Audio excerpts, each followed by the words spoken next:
Okay, so here we go. It's had a couple days to cure. Concrete is good to go.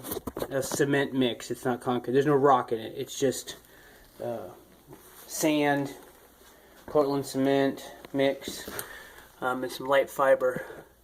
But here we go. It's all dried in. It's nice and set. Nice and rock hard. So up next is to seal it. I want to seal it. It'll make it easier to clean in the future as we go along. So I'm going to use a pretty well-known brick, concrete, and wood sealer. I'm not going to name names. I'm not sponsored by them in any way, shape, or form, but you know probably who it is because they're like the #1 sealer on the market. Hello! So I am going to seal it, and then once it gets a chance to soak in and set a little bit, I'll start working on the metal on the back here. So for today's video, you'll get to see the sealing, the metal work, and maybe some of the trim work. So we'll see how it goes from there.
Okay, so now the metal's in place. So you see there's a slight deviation in the wall there. So what I'll end up doing is this is going to get trimmed down. I'll trim this down level here because when I run my trim across here for the mantle itself will actually have to be leveled. So even though I have a scribed line underneath here, because the concrete down here undulates a little bit, instead of trying to scribe it to the concrete, I figured once I got it in place to make sure I at least was, touching the concrete down low for visual, that I could just trim it across here level. You can see I've got extra down here in regards to the fireboard. So I have a little bit of a lip all the way across that I can remove as needed before I put my before I put the trim up there. And then down there, that guy there, I'm gonna actually make next to be a little wooden block. I'm gonna make a pine block that'll actually fit the contour of the metal. So it follows this taper here. See how it kind of drops back in here. So I'm going to make a block that follows that, and it's just wider than the plug. That'll get screwed through, and then the plug will actually mount. The plug itself will actually mount to that, And then I'm gonna I've got some tubing that's gonna go in around here to kind of protect the wires from rubbing on the metal in the event that it will. It won't. This is a static structure, so it's not like it's going to be wiggling around. There's no wind in here or anything, but yeah, it's just to keep it safe. So there'll be some tubing that's going to go in there, and then the wooden piece will go over it.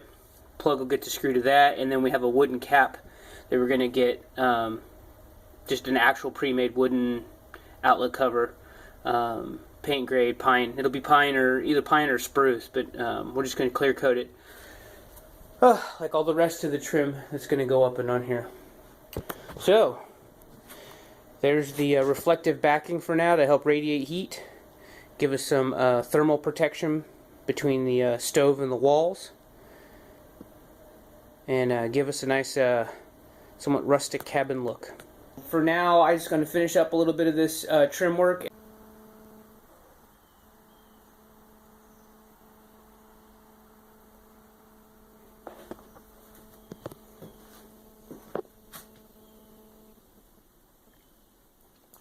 So here I have a piece of pine. It's a pine log. It's been peeled. It's been sitting for about a year, so it's nice and dry. I got it cut to 4 foot 4 inches, so I have some wiggle room right now. And I'm about to rip it in half so I can make 2 columns out of it for the left and the right of our fireplace.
Okay, so real quickly, now that I've got this log here split in half, planed down so that it's nice and level on this one side. This will be the wall side, the sides that touch the wall.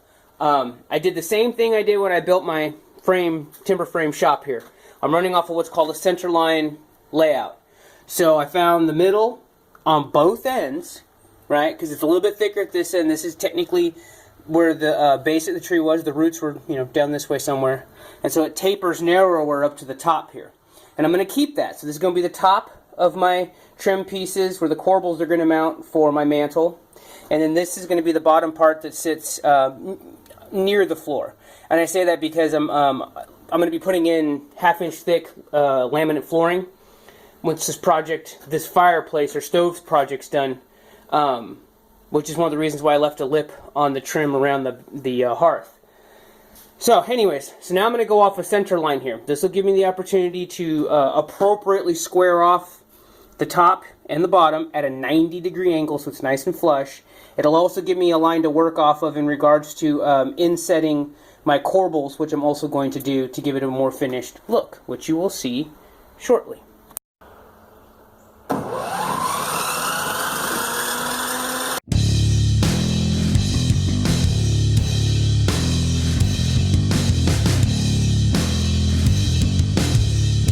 Okay, so that last cut was to produce this channel here.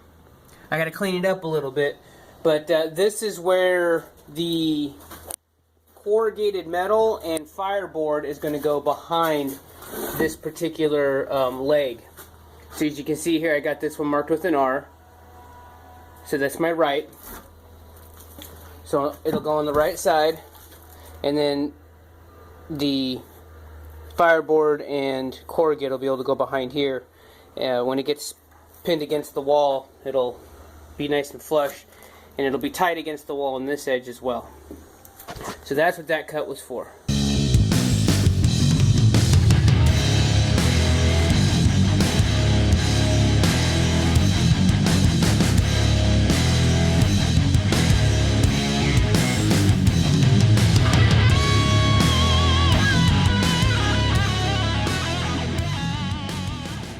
Next video will be the installation of the trim work and kind of getting that whole opening finished out, and then at some point I got to cut the slab that's going to actually end up being the new hearth or mantle piece. So that's it for now.